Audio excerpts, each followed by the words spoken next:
আসসালামু আলাইকুম প্রিয় শিক্ষার্থীবৃন্দ, আশা করি তোমরা সকলেই খুব ভালো আছো। দেখতে পাচ্ছ এখানে মাধ্যমিক ও উচ্চশিক্ষা বোর্ড থেকে নোটিশ প্রকাশিত হয়েছে। বিষয় 2025 সালের এইচএসসি পরীক্ষার ফলাফল প্রকাশ প্রসঙ্গে।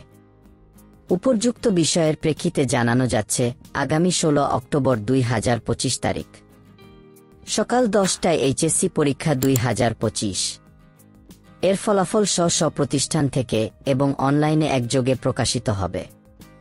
রেজাল্ট কিভাবে দেখবে তার সকল ভিডিও ইতোমধ্যেই আপলোড করা হয়েছে। প্রয়োজনে ওই ভিডিওগুলো দেখে নিতে পারো। তুমি যদি আমার চ্যানেলে নতুন হয়ে থাকো এবং সকল ভিডিও সবার আগে পেতে চাও, তাহলে অবশ্যই চ্যানেলটিকে সাবস্ক্রাইব করবে। সকলে ভালো থাকবে, সুস্থ থাকবে। আসসালামু আলাইকুম।